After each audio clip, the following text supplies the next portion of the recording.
to Scrollin', a podcast about the Elder Scrolls Online. I'm Ket. I'm Davius. This is episode number 60.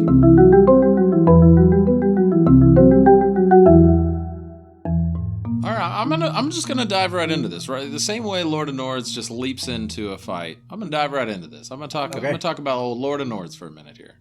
You know, just that's what he does. He just jumps into the fight. The Lord has leaped in. He's to leaped the conversation. Oh, Lord of Leaping. So as I said, I really can't stop talking about this guy. I'm sure listeners are like, oh, here we go, Lord of Nords again. But you know, it's like on the I can't remember what episode it was, but on the previous episode where I said that he was my favorite, I was saying that, but it's like once I said it aloud, it's like it really clicked in. I was like, yes, he is my favorite character to play with. And that's where he, you know, we've been talking a couple episodes now about just kind of getting him just right and tweaking it a little bit and getting it just perfect. And man, he is he's still feeling really good. You know, he just gets good positive results. And I think my favorite thing about it is this is the most, well, not the most, that's maybe a bit extreme, but it is a very, very off meta build. It is not a meta build. And he still hangs and gets results. He was doing really well last night when we were teaming up. We did some matches and you know, he I think my favorite thing about him is that he, you know, his actual build, he's not super unique. He just has great utility. He's got great tankiness and at the same time can hit real hard. I'll do a quick reminder of the build. It's 5-piece Champion of the Hiss, 2-piece Blood Spawn. He's got a Potentate's front bar, and Vadishran 2-handed back bar, and then he's got 1-piece Trainee with the Malakath Band of Brutality. So very, you know, and of course he's a Nord.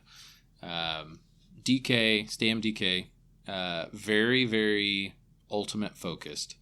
But really what I love about him is that the utility I'm kind of talking about with the tankiness, you know, right now, and we'll talk about this later, in BGs, you don't really, right now, you don't want tankiness based on your resistances, or your what's the word I'm looking for?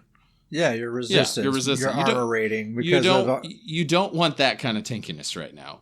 Because of the new Hrothgar's chill set. Which it's everywhere. It needs to chill. That set needs to chill out a little bit.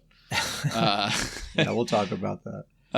But his tank, you know, I'll go through the 3 main areas of his tankiness, which is kind of goes around those resistances, is 1, major evasion, which, man, you're kind of the one that showed me this, but how huge is this buff right now? It's a big deal. Oh, and especially right now. It's been an important buff to have for a long time, but yeah, I just gained a ton of value with this update. It's for sure. Huge.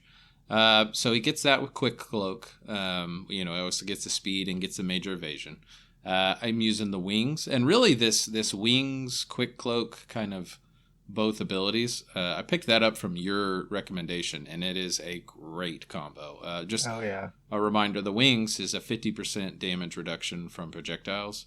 So when you have that with the major evasion, you really have this tankiness without the threat of Hrothgar's chill weighing you down. And so, and then on top of that, really the third one is the Ferocious Leap, where you get the damage shield from the leap.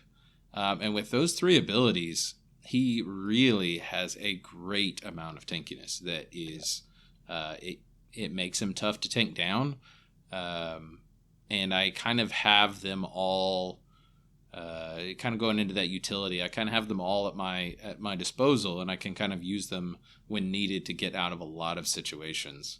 As far as the damage, it's like just the survivability you need to like make it to your ultimate, and then you get that big damage shield plus a big resource return because of your Dragonite passives. Exactly. The major evasion and the wings, the damage reduction from projectiles is just like you said. It's just enough to get me to the leap, and once I get the leap, that damage shield is enough to let my vigor heal, get me right back up to where I needed to be. The resource regeneration, it gets me to a perfect spot. And the damage on this character, I mean, he hits hard. I mean, Malakath It's pretty simple. I mean, he does, the rapid strikes with flame breath, whirlwind. I use that as the execute. I do have the Vatishran two-handed back bar, so a little bit more AoE hit when I need, and then the leap obviously is more damage. And the great part of the damage on this character is a lot of what I just said is AoE damage. He does damage to big groups. He can leap into a big group and start laying down a lot of those abilities and kind of throw the damage around. And he does pretty good damage. Yeah, I was watching him last night, and I was actually surprised because I was playing on a healer, and I was having to like bail out of scraps before you were a lot of the time. And I had like all my heals going and everything, but like you were taking a lot of hits and remaining on offense, and I was surprised at how survivable that dude is. Like in the type of meta that we're in right now, that's a feat. It's kind of been this surprise realization that I've had with him is that if you're wanting to survive in the current meta, you've got to look for ways outside of resistances. That's got to be the way to do it. Yeah, man. Because let's talk about Hrothgar's Chill here. Let's go right into it. There's a few things about Battlegrounds that I want to talk about, and Hrothgar's Chill is at the very top of the list because it's the thing that is just griefing me the most, and the thing that like my characters, my builds are like struggling against the most. When you stun or immobilize an enemy, they automatically get the chilled status effect, and it deals 26% of their physical and spell resistance combined as frost damage in an 8-meter radius, and it has a 7-second cooldown, pretty short cooldown. The thing is, when Hrothgar's Chill procs on me, I play really squishy characters. They have like 20k resistance. It doesn't hit me for very much, and the resistance that I have mitigates it, and I can usually survive it and be okay. It's not the problem when Hrothgar's Chill procs on me. The problem is when it procs on one of my really, really tanky teammates.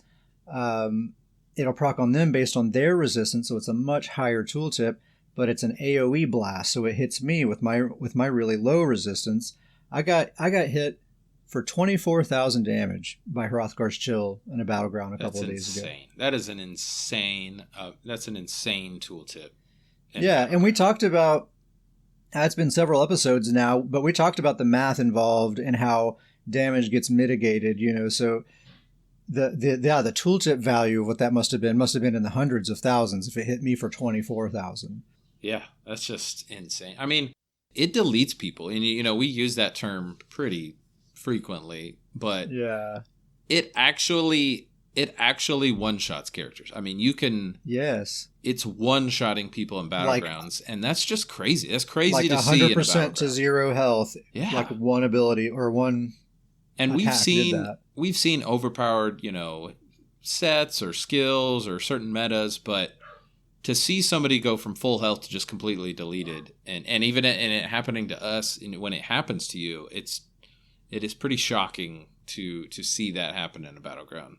Oh yeah, it takes me by surprise every time when I'm just like, I'm playing PvP, I'm good, my health bar's full, cool, sweet, we're doing good. Whoa, I'm dead. It's like, what just happened? And then, if the tooltip shows right, you're like, oh, there's Hrothgar's. That makes more sense now. Yeah. And I think you made such a great point. I didn't even realize it, but the fact that it hits the tank, when it hits the tanky player in your group, and then that damage is reflect on you, it's a real nightmare.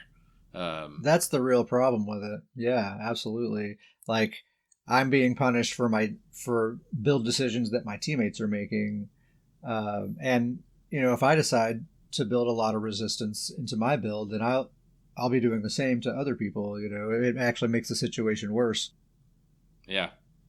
So, the whole point of this set and these other new sets is to try to break up teams or try to break up large groups and make them not huddle together so much. I think the target is Zergs, like ball groups in Cyrodiil and Imperial City, really, really big groups. It seems to be kind of what was in mind when coming up with these sets. But they're extremely effective in Battlegrounds too, and it's like, it's kind of like you lose no matter what you do. You huddle with the team, you're going to get blasted by one of these new sets. You stay away from the team, you're going to get targeted and focused because you're off by yourself. So it's tough. It's a tough situation right now. Yeah, and it goes back into just what we were saying about major evasion. I mean, it's kind of to the point, you better have a source of major evasion right now. Oh, 100% necessary. And in the past, I would have... That used to be a buff that it was like optional. It's like nice if I can have it, that's cool, but no big deal if I can't fit it in there. But now, yeah, go out of your way to get it. Yeah. The other one, Hrothgar's Chill, I mentioned that one first just because that's the one that I actually die to the most often. The one that's actually the most annoying by 10 miles is Dark Convergence. It's an extremely popular set. It's the new Crimson Twilight. To me, it's like every build has it. No matter what the build is, it's like, okay, you're going to have Dark Convergence, and what else?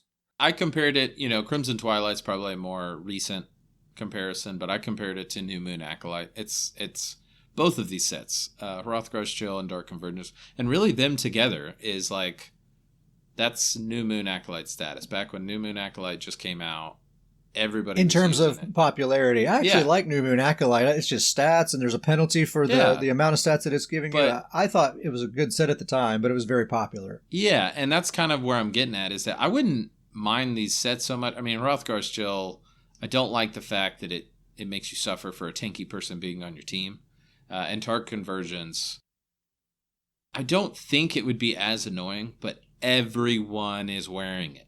When every 5 seconds a Dark Convergence is going off and Hrothgar's Chill is on every single death recap that you have, that's what, that's the problem right now, is that, for how many episodes have we been talking about how great it is that there's this diversity and everybody's finding all these different builds, and the actual meta has this massive diversity, and these off meta builds are, they are still fitting in with the meta and they can still compete. Not that they can't compete, but right now the diversity has disappeared.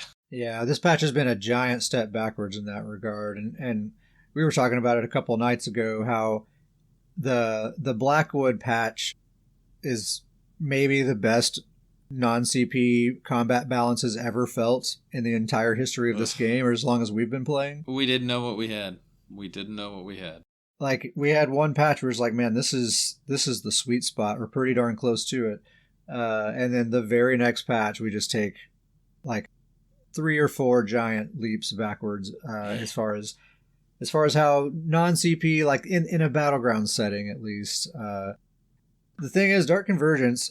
So just a reminder to listeners, if you don't remember, this is the new set that creates like that vortex, and it pulls players into the middle and then stuns them, and then it does this AoE damage, and the damage scales with the number of people that it hits, right? So it could potentially be a ton of damage. Yeah, and that's the other thing about Dark Convergence, is it can hit hard. That can be, you kind of know if it pulls in a big group, you kind of know, oh, this is going to be it. It can hit very hard. The one kind of thing that makes it not so bad is that the damage takes 4 seconds to go off. So you have a lot of time to avoid it. But that pull gets you every time, and it's actually bugged right now, and it pulls you from a range that it's not supposed to be able to. Even if you're nowhere near the circle, it's pulling people in. So that's one big part of what's wrong with it. And it's just incredibly annoying. Like, if one person's using it, it's annoying to be getting pulled like that, and it breaks the CC rules because it pulls you and then it stuns you. Yeah. Right? Like, normally after getting pulled you would be CC immune, but no, this pulls you, then it stuns you. And it's just constant. If one person's wearing it, it's annoying. If 2 people are wearing it, it's like almost unbearable. If half the people in the battlegrounds are wearing it, it's like literally not playable. It literally is not playable. And that's really common right now. I mean, yeah, it's multiple. You'll have a team that will have 2 or 3 people wearing it. Just one team in a battleground. Yeah. And it procs when you cast an ability that leaves an effect on the ground. So there's like a gazillion abilities that proc it. One really, really good combo I've seen is just using it with the Sorcerer's Negate ultimate. Yeah. Which silences people. You, like, if you can't use your Magicka abilities, You drop a negate, which will then proc this this set on top of it, and it looks cool too. Actually, those two abilities combined, it like is neat visually. It's good color palette. But if you're on a Magicka character, you can't cast your Race Against time to get out of dodge. It's scary. It's scary. But there's lots of really nasty combos. That's one of the problems with it, is it's so easy to proc, and there's so many different things that proc it, and so many really effective abilities to use with it. It's just annoying. And so Dark Convergence and Hrothgar's Chill, that's the meta right now. Put those two sets on, and that's the meta. Yeah. Whatever else, just pick some random other gear to fill out the rest of the slots. Just fit in the other things. It'll work. I have seen a little bit of Rush of Agony, which is the set that when you deal direct damage with a gap closer or a pull ability, it pulls enemies in, like all enemies, and then it does not give them CC immunity, and it also deals AoE damage. The only reason I know that I've seen this set is because I've seen it combined with Dark Convergence, and I'm getting pulled twice in a row without getting CC immunity, right? Like Rush of Agony pulls me, and then that's the special thing about this set, right? It doesn't give you CC immunity. Yeah. Then Dark Convergence breaks the CC immunity rules too. It pulls you, and then after that pull, you're still not immune because you get stunned after that. So it's breaking the rules twice. It's so frustrating. I really hope this isn't a trend, like going forward, where we have more and more sets and more mechanics that just break the fundamental combat rules. That's my thing, is that I don't like seeing these aberrations to the CC rule. Breaking the CC rule, things are getting real messy. I feel like that should be chiseled in stone. Like, you cannot break the CC rules. Just like you said, with these two sets, you'll get pulled, stunned. You basically have 3 CCs that hit you, and it only counts for 1. And it can throw you off in a battleground. When it happens, it kind of hits you for a point. You're like, what the heck just happened? And it makes it hard. There's plenty of players that have been playing for a long time that don't fully understand the CC system as it is. And like throwing these little exceptions like that in there, it's going to make it even more difficult for people to kind of piece that together. I really hope that any and all like exceptions to the CC rules and anything like that, I hope they rethink all of that. I don't like that idea at all. Yeah. I don't think it's an oversight, though. I think that they wanted Rush of Agony and Dark Convergence to be used together like that. It seems just too perfect. It's just it's like it was made for it, which I'm pretty sure it probably was. I think that it's and we're just speculating at this point, but it just really seems like they focus so much on these sets with Imperial City and Cyrodiil in mind, and they didn't really plan for the effect on Battlegrounds, but man, they have had a major effect on Battlegrounds right now. It's made it so that the solo queue is the only BGs I want to do, period. And even that, it's pretty annoying a lot of the time. Like it's hard to find fun in BGs right now, unless you just are fighting against a bunch of noobs or something, and how fun can that be? But like a good sweaty match against good players, guess what? All these annoying sets are going to be there, and it's just not going to be a good time at all. We predicted that Plague Break was going to be the hot popular set, and I've seen some of it out there, but not nearly as much. Dark Convergence has eclipsed it. That's the one. We missed the mark on that. Dark Convergence over Plague Break for sure.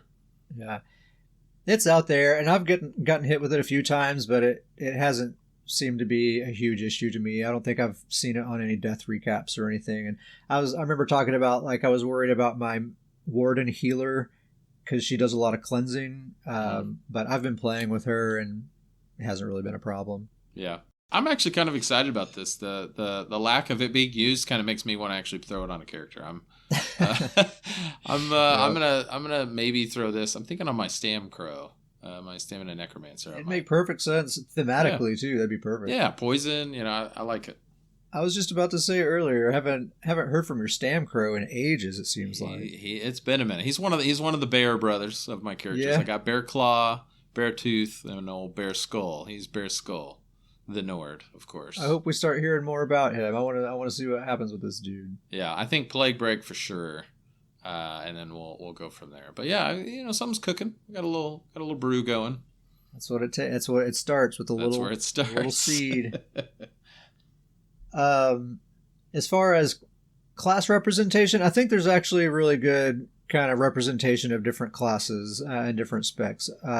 Sorcerers, I'm seeing a bunch of Stamina and Magicka Sorcerers, Stamina and Magicka Wardens. Surprise, surprise. Yeah. Stamina and Magicka Necromancers as well. A ton of Stamblades and a pretty good amount of Magplars as well. Not seeing a ton of Magicka Nightblades, Stamina Templars, or Dragon Knights in general, Magicka or Stamina. Not seeing a ton of them. DK, they're kind of an in-your-face type class, and so they're kind of hurting right now. Yeah, it's just if that's what you want to be as a brawler, then just go be a Necromancer or a Warden. Yeah, like they're gonna do it better. I really love Dragon Knights, and I've actually been playing with Dragon Knight quite a bit. I'm going to talk about my Magicka Dragon Knight here in just a little bit, and they're so satisfying to play with, and I think the fact that they don't really have any cheese is what's so good about them, because it's not that they're not powerful. They are powerful, but you just have to know how to play the game. You have to understand the combat mechanics, and there's not a panic button. You just have to know the right ability to cast at the right time, and when you get in that zone and you're doing well, it feels so good because you're doing that. Yeah. But yeah, Magblades, of course, still super unpopular. Stamplars, I'm not seeing a ton of them, but I don't think they're in a bad spot really at all. I've played with my Stamplar Betsy a fair amount, and feels as good as ever to me. So I think it's kind of what you said with the Dragon Knights. If you're gonna play a Stamplar, it kind of makes a little bit more sense to do a Stamp Crow or a Stamina Warden. Yeah, probably so. It's just those two particular classes, and sorcerers even. Yeah, and Stamp Sork. Stamp Sork always. Yeah, Stamp Sork is. It's just those are just more appealing. The meta right now, someone on the forums I think put it this way: the meta right now, floor is lava. That's the meta. That's what we're living with right now. That is what it is. If you can avoid the ground, that'd be ideal. You know what's crazy? I was thinking about this. We've been here before. We've been in a floor is lava type meta. Oh yeah. And it's crazy because it seems like forever ago. And in my mind, I compared it to like that time is like when you play a game and you level up slowly and you work up, but when you die, you lose all your levels. That's how my mind compared this, is that long time ago when we're at floor is lava. And every little patch, we've kind of come away from that. We've come away from that. We've gotten a little bit better. And all of a sudden, like this patch, our character died. We lost all our levels. We're back at the beginning. Yeah, it is kind of like that. Yeah, and it's just like we were saying a minute ago. It's like, man, we had one amazing patch, and it looked like we were headed down a really cool path. I really hope, and it's really just these specific sets, that's the only problem. I really hope they get nerfed or adjusted appropriately where they're not such a problem. I think they probably will at some point.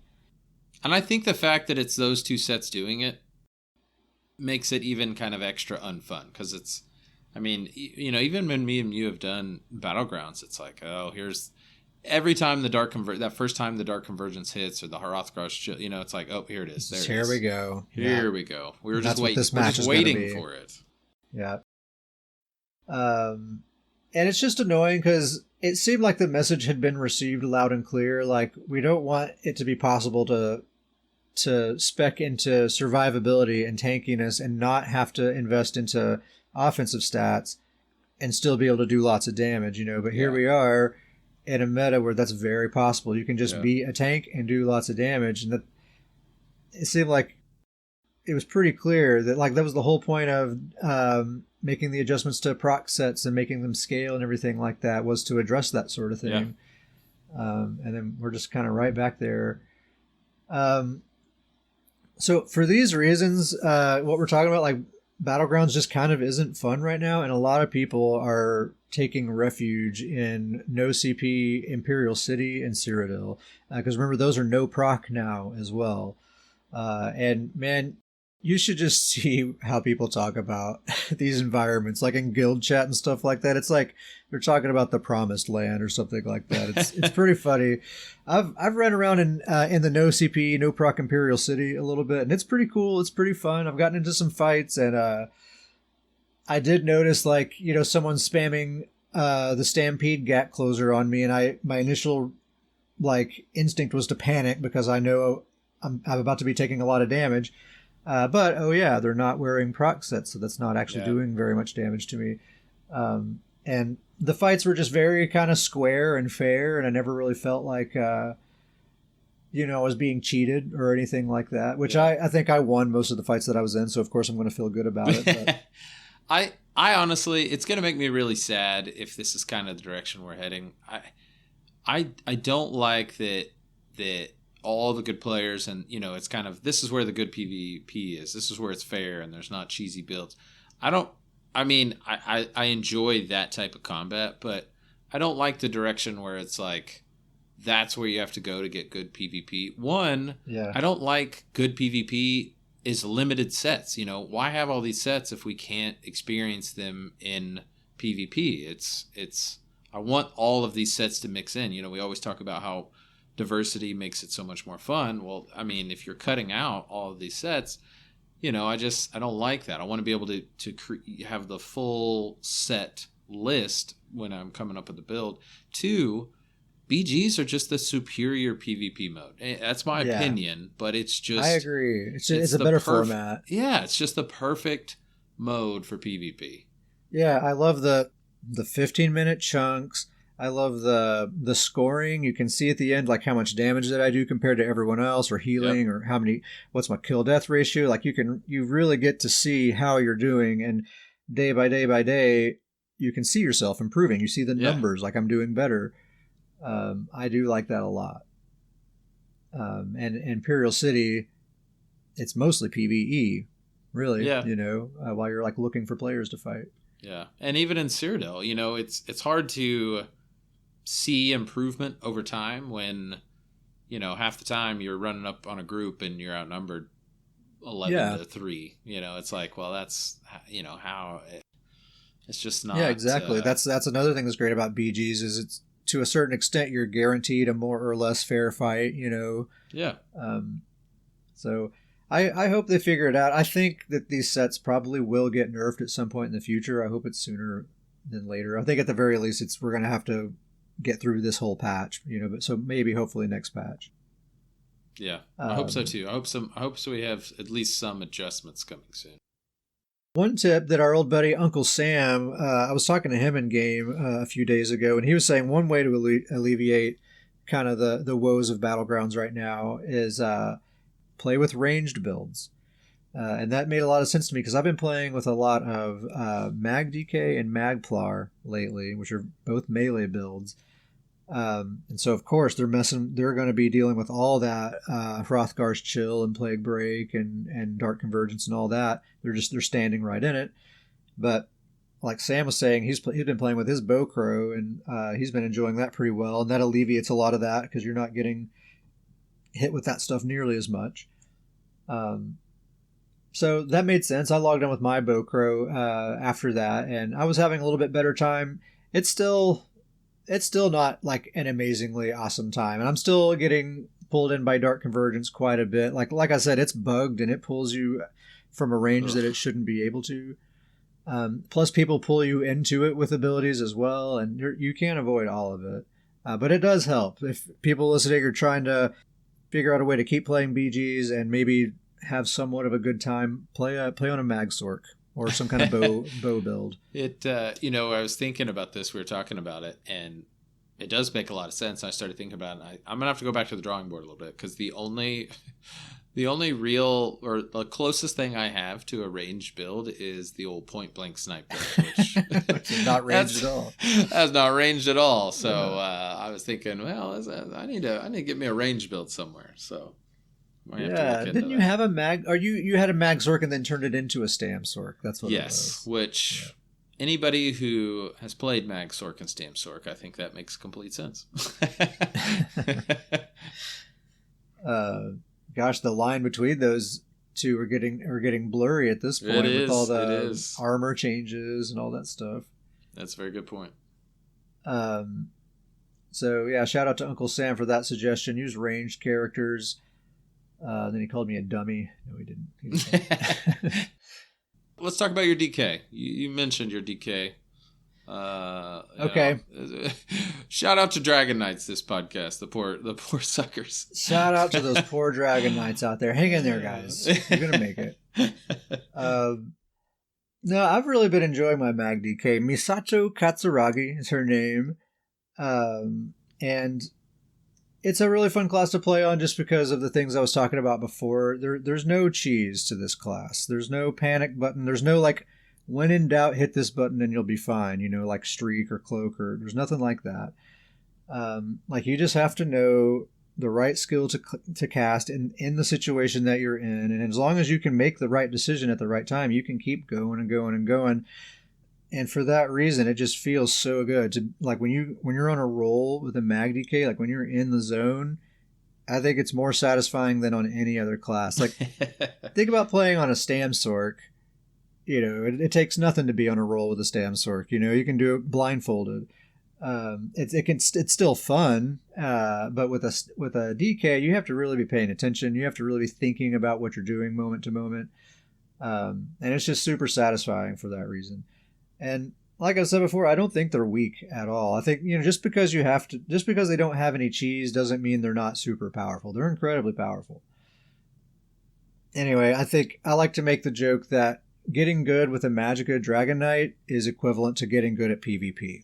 It's basically just you're learning the combat, the fundamentals of the combat system in order to be successful with this class. If you can figure that out, you can figure out the rest. Yeah. Like be a MagDK main for like a year and then jump on a StamSorc and and you'll see what I'm talking about. Yeah, don't do it the reverse throw. Don't do that. Don't do that in the reverse order. Mm-hmm.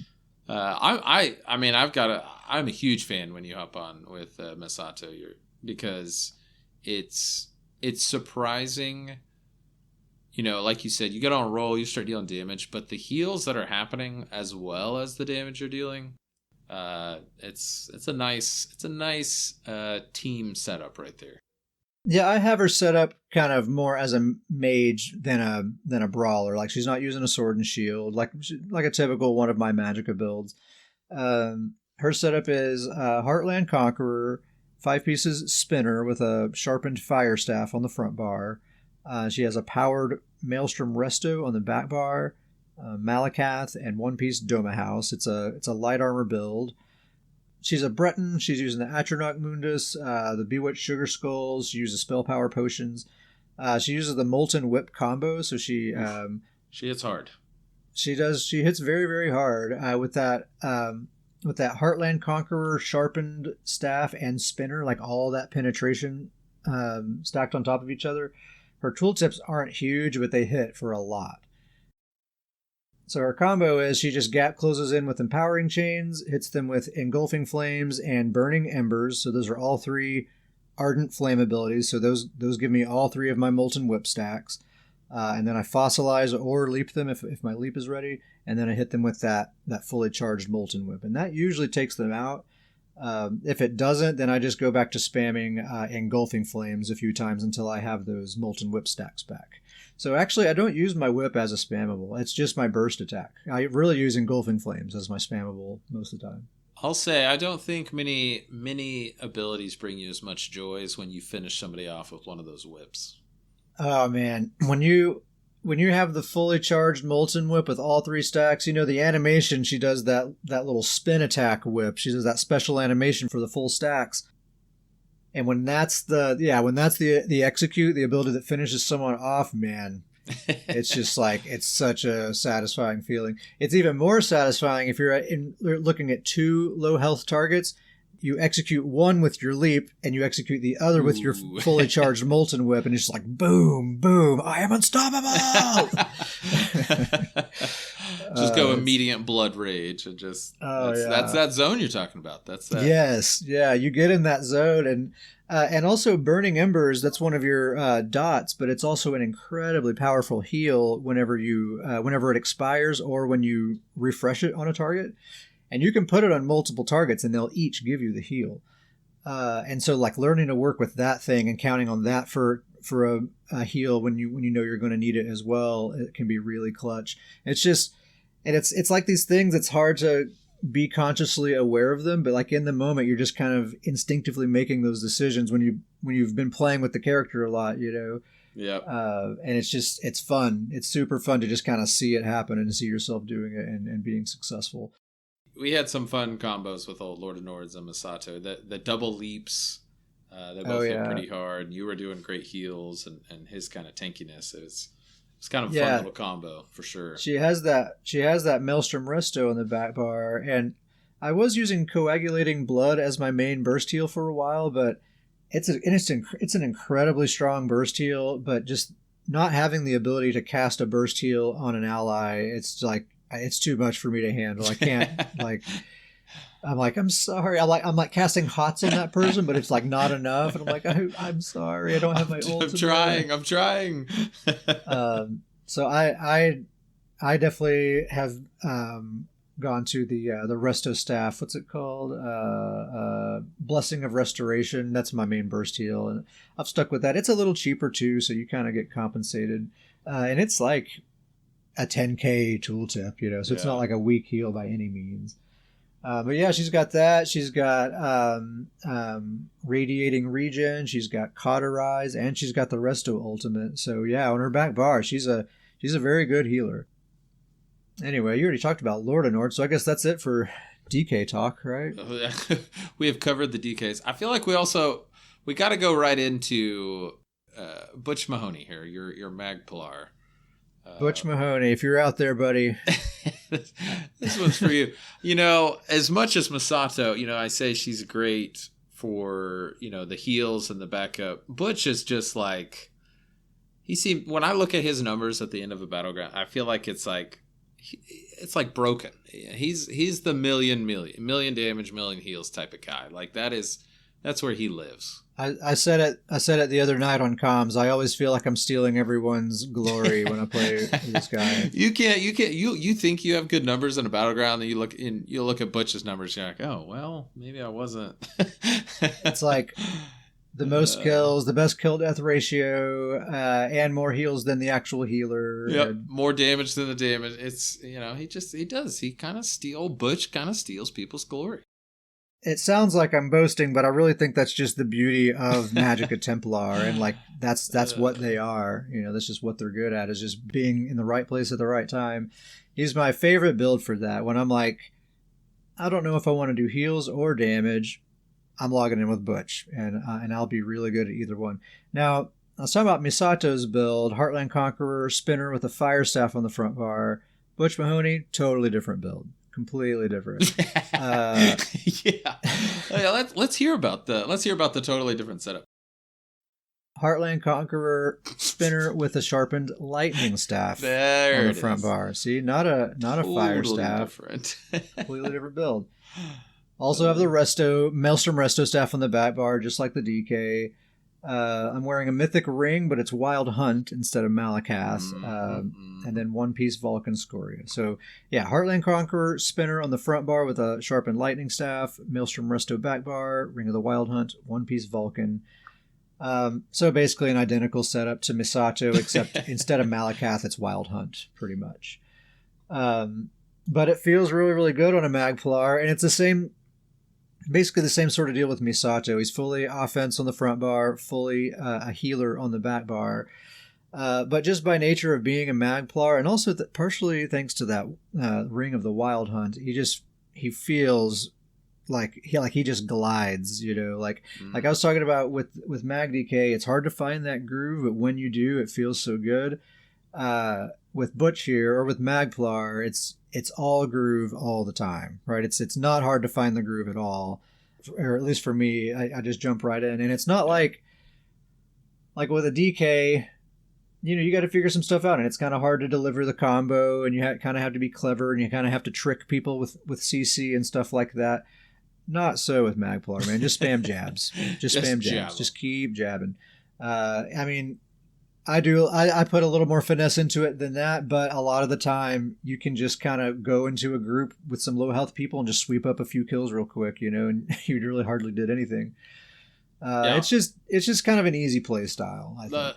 One of the great things about Butch, and like I've said, I played with Lord of Nords a lot, is when Butch is on the team, I'll dive into a group, and if I'm getting hit really hard, but I'm dealing damage, I'm going to get the kills, you'll just keep me alive. I just know, all right, Butch is going to hit me with some crazy hard heals. He's going to keep me alive.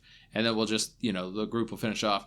And then we'll hit another group, and it'll be like, oh, man, I don't have enough damage to take these guys out. And Butch will just switch to damage and just finish them off. It's like whatever the fight needs, Butch is going to supply it. Sometimes it's a little bit of both. It's back and forth. Like, let's put pressure on him. Let's keep heals up, and then back and forth. But if we need the extra damage to get the push over the ledge, then he'll deal the damage to do it. He'll usually end up getting the kills. A lot of the time. And maybe sometimes I won't quite be healing well enough, and maybe you'll die or something, but then... Butch will just... I'll be get my revenge, like, oh, you killed my friend. They don't expect the healer to come after him. Yeah, he can flip on those jets. It's... I want to talk about his combo for a second, because I kind of had a thought about this that might be interesting to share. So he hits them with Degeneration, Purifying Light, and then the Crescent Sweep ultimate, and then he stuns them with Toppling Charge and finishes them off with jabs. So I've been experimenting a lot with when I use my ultimate in my combo and when I stun people. And I think a lot of time what you see Templars do is they'll do the Degeneration, Purifying Light, and then they'll stun with Toppling Charge right away, then do the ultimate, then do jabs. I like to do the ultimate before Toppling Charge if possible, if I'm already like close to them. And the reason is, when you stun someone, if they're halfway a decent player, they're immediately, in the next global cooldown, they're immediately going to be flipping on hard defense, casting their heals, holding the block button, running to line of sight, recovering. They're already in recovery mode by the time you hit them with that ultimate in the next global cooldown. So there's a good chance that you're not actually going to be laying all that much damage into them. Whereas, if you hit them with the ultimate before stunning them, the stun is what kind of sets them into that panic mode. I don't think the ultimate really does at all, because Crescent Sweep is an interesting ultimate because the initial attack isn't actually all that much. I think the tooltip on my StamPlar or on my MagPlar, it's like less than 10k, which is like a spammable tooltip.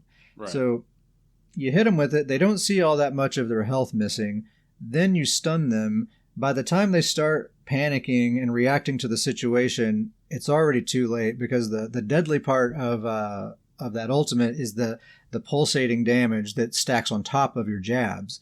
And it's really just kind of amplifying your jabs. That's the deadly part about it.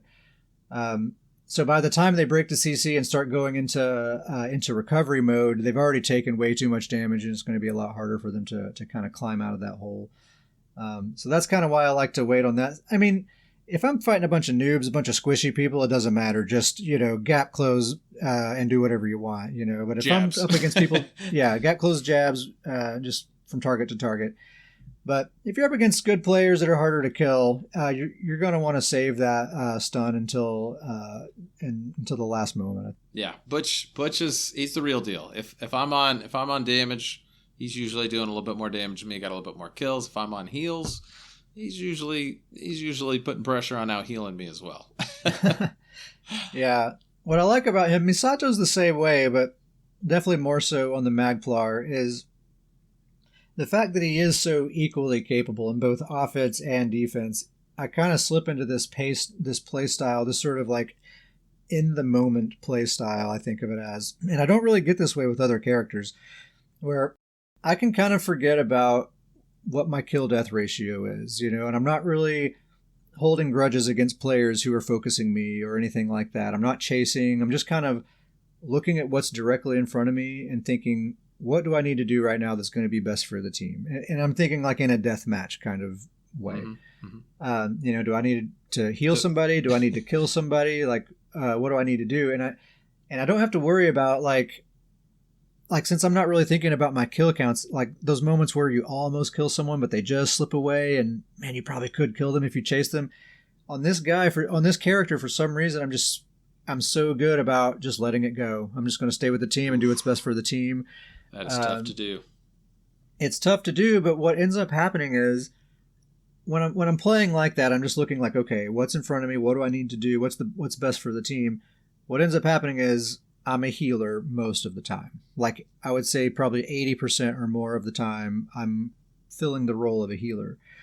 But the result of that is, since I'm playing defensively and I always have my HOTS up and I'm always kind of aware of the situation like that, I don't really die that much. No one ever really gets the jump on me to be able to kill me. And then he does have those offensive capabilities. So he's just kind of biding his time, waiting for a good opportunity. And then when I see someone I think I can kill, I just take them out really quick. I just bar swap, flip on the jets, take them out, and then go back to healing. So he ends up having better kill-death ratios than his teammates a lot of the time, even though he's healing most of the match. He's effective for sure. It's fun. It's fun to play the healer and like totally be a healer, and then like the enemy, as far as they can tell, you're just a healer. And then when they realize you're not a healer, and you can like almost see through the monitor like the look on their face. It's pretty fun. It's like, what just happened? Well, speaking of MagPlar healers. I've got to talk about my take on the MagPlar healer. All right. Which is the old Davius Star Jumper, the original Nord. The original. the first Nord ever. The first Nord. Some say it's in the lore books. I'm pretty sure I saw a lore book in a delve. It's in the ES lore. It's the first Nord ever. Old Davius Star Jumper. I have to talk about this guy. He's a little bit different take on a support, but kind of as I was talking about Lord Nords is kind of my super comfortable damage character. This guy is my super comfortable character when I want to play support. It kind of makes me think of like, it's like really what a PvE healer tries to do, but you're doing it in PvP. But it's the battleground version of it. Yeah.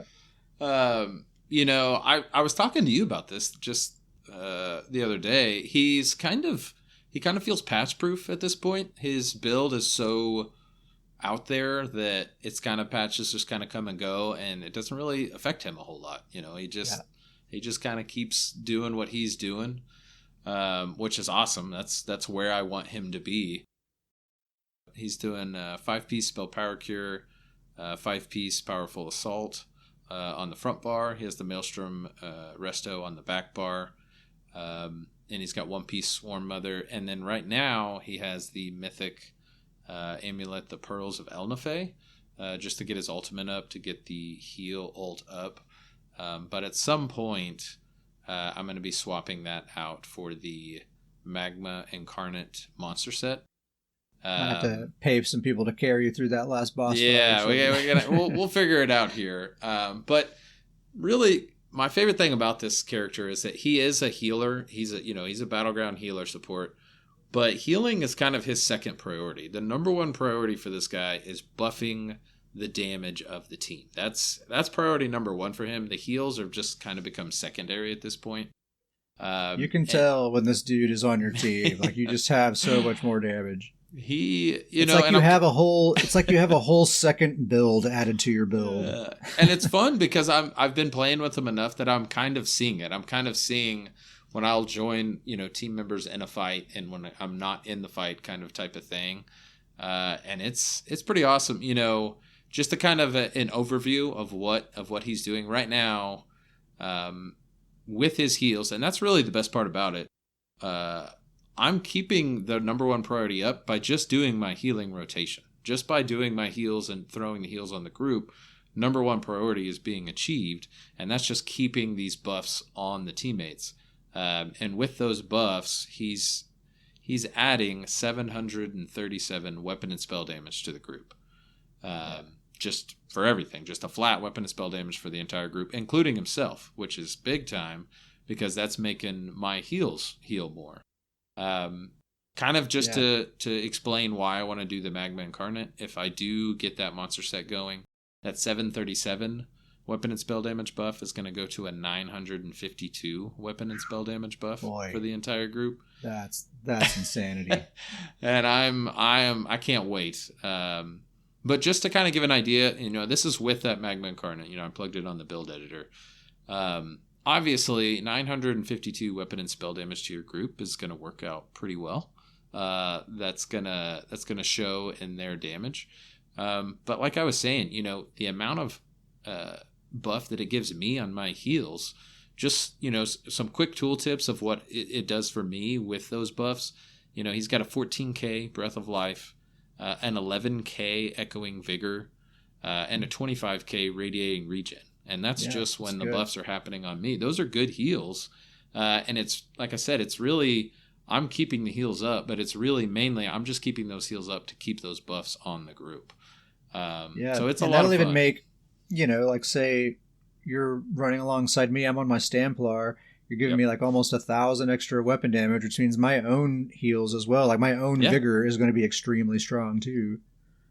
It's really, I mean, I feel like I just keep saying the word fun over and over, and I apologize for it, but it's just so much fun to see what this guy can do on like a good BG group. We'll get into a BG and we'll recognize some of the players on our team, and it's just like, all right, here we go. Like, I love throwing the buffs and just watching them. And, we kind of have this joke because he doesn't do any damage. His light attack is the Sigic Order heal. So he just throws heals for light attacks. Yeah.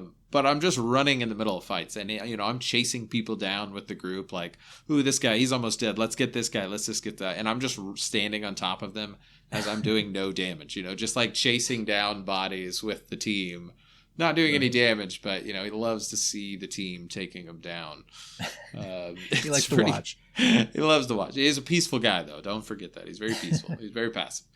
But it's there's two things. One, just I've kind of got him right where this perfect support that I want him to be, and it is effective. I mean, it works. He's worked out really well in Battlegrounds lately, which just always makes a build better. But two, I love the uniqueness of this build. I mean, I honestly can say I don't see a lot of this type of build out there. And so when I'm not seeing any other type of this build out there and it's actually working in Battlegrounds, he's kind of my pride and joy of a type of build that to see him work and to make a group a lot better. It's pretty cool. Yeah, it's not a typical kind of PvP healer. Like I was saying, like, it's usually what you see PvE healers trying to do is just increase the group's damage as much as they possibly can while also healing. And you don't often see that brought over to a PvP healer build, but it works really well, and I'm very grateful for it. It's super fun to have that kind of support going, where I'm not only am I being healed so I can like be bold and really go get into the mix of things, but I also have like all this extra firepower as well. It's really cool. I'm interested to see what that next level for that monster set is going to do to see. Just an extra 1,000. I mean, it's insane to think about. It's going to be good. I like thinking the idea that, he doesn't do damage, but I like thinking that he's giving so much damage he's giving more damage than he could ever do himself with any build he has. Yeah, like I wonder if you calculated up all the additional damage that everyone's doing because of you being there, and then we just gave that to you, if it would amount to a pretty good amount of damage. Yeah, it's you're giving 3 teammates 952 weapon and spell damage. I don't think one character could try to equal that type of damage. So it's like you indirectly are doing a lot of damage, actually. Yeah. He just borrows, Kind of weird to think about. I mean, we joke about it, but at the end of a battleground, I really do pride myself on the team's damage numbers. I'll be like, oh, look at all these. We got a 2.1 million. We got a 1.8 million. Look at this. This is good stuff. That's funny. I did that. Yep. I'm the one that did that. It was me. I helped with that. I helped. I certainly did. Oh, that's hilarious. I wanted to mention this one thing. It's a small thing, but it's neat. We were doing a Dragonstar Arena run the other night because we were trying to get the Master's Dual Wield for you, which, surprise, surprise, you had bad RNG and we did not get it. Arenas are not my friend. This is still proves to be true. They do not like you. We need to do some more, but Yeah. we were in Craglorn just asking people in zone chat and stuff if they wanted to group up to go do normal Dragonstar Arena. Finally got 2 people in the group, and then when we all got together, one of the people was like, "Oh yeah, I forgot to mention I'm level 38. Is that cool?" And we're like, "Well, I guess. I hope you don't get the drop that we need." And then he made a really good point. He said, "Well, if I do, I can give it to you, and then you can reconstruct it, to a full level item. So it won't be a total waste." And we're like, he blew our minds. That makes so much sense. Like, oh yeah, okay, welcome aboard, buddy. Let's go. We're happy to have you. And it just made me think, like, oh yeah, I guess that applies to dungeons or anywhere else you're grinding for gear. It's like now it's not so bad if you have a low level player in your group. That's such a cool little extra perk that I wasn't really aware of. Yeah, and it also kind of goes further. It makes those types of arenas great areas for leveling. Get your levels in while you're getting those sets out for the group and for yourself if needed. It's kind of a nice little setup. And we talked about this. Even if he does get the one and he gives it to you, and maybe it's not the right level, but you can reconstruct it. 9 times out of 10, you're going to reconstruct it anyways to get the traits you want. Yeah, that's very true. So yeah, you probably were going to anyway. So that's really neat. It's just something I hadn't really thought of when this reconstruction system was introduced. I was like, oh, that's cool. That's just handy for getting the gear that you want. But yeah, it's like now there's no need. I bet people are getting kicked out of groups far less often and stuff like that because of their level, and it's just cool. Good, it's very cool. Good deal. Emails and shout outs. No emails this week. Shout out to Uncle Sam, I guess, for suggesting playing with ranged builds. Thanks, Uncle Sam. I definitely had a lot better time in BGs after you mentioned that. Although, I will say, just go to NoCP Imperial City if you want the good PvP right now. That's where the good PvP is at. But if you really want Battlegrounds, do a ranged build. Shout out to Uncle Sam.